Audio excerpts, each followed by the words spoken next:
በዚች ምድር ውስጥ ወርቅ፣ ኮባልት፣ መዳብና ኮፐር እንደ ውሃ ተበትነው ይገኛሉ።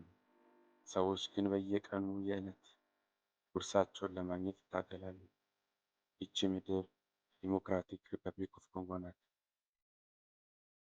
ምድራቸው ይህ ሁሉ ሀብት ካላት ለምን ድሃ ሆኑ የሚለው ትልቅ ጥያቄ ግን ችግሩ ከተፈጥሮ ሳይሆን ከሰጣቻቸው ምድር ሳይሆን ችግሩ ከአመራሩ እንደሆነ ያሳያል። የተፈጥሮ ሀብት ለሕዝብ የሚሆነው በራዕይና በተጠያቂነት ሲመራ ብቻ ነው።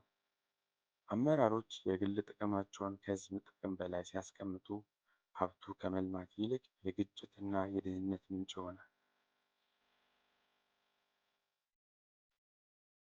በኮንጎ የምናየው ደግሞ ይህንን ነው። እዚህም እዚያም ታጥቆ የሀገሪቱን ሰላም የሚነሳት የታጠቀ ኃይል ሞልቷታል።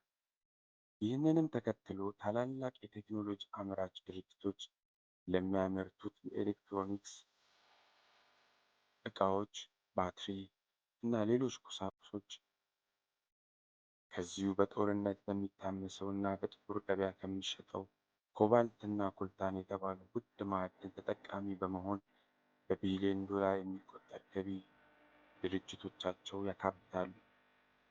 ምስኪኑ የዲሞክራቲክ ሪፐብሊክ ኮንጎ ሕዝብ ግን የዕለት ጉርሱን ለማግኘት አዳጋች ሆኖበታል።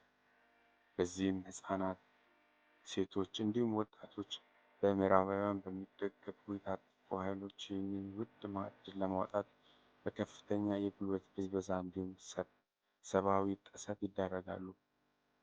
መልካም አመራር ቢኖር እነዚህ ማዕድናት ትምህርት ቤቶችን ይገነባሉ፣ ሆስፒታሎችን ያስፋፋሉ፣ መንገዶችን ይሰራሉ፣ ለወጣቶችም የሥራ ዕድል ይፈጥራሉ።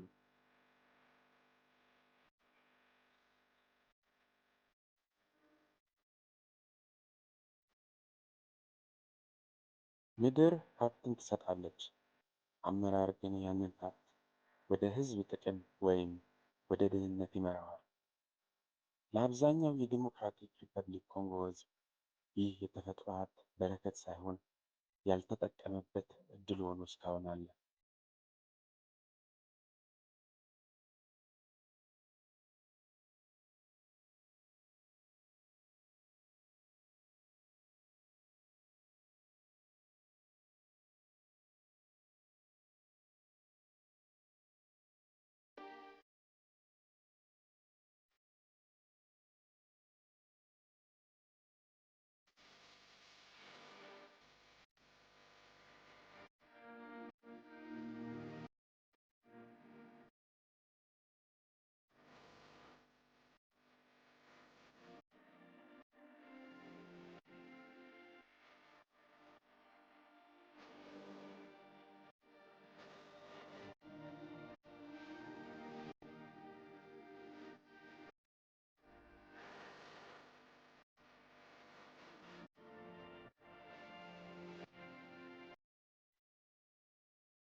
ሀብት ብቻውን አያበለጽግም።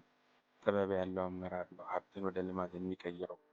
የአንድ ሀገር ትልቁ ሀብት ማዕድን ሳይሆን ቅንና ራዕይ ያለው አመራር ነው። በወርቅ ላይ ያለ ድህነት። ዲሞክራቲክ ሪፐብሊክ ኦፍ ኮንጎ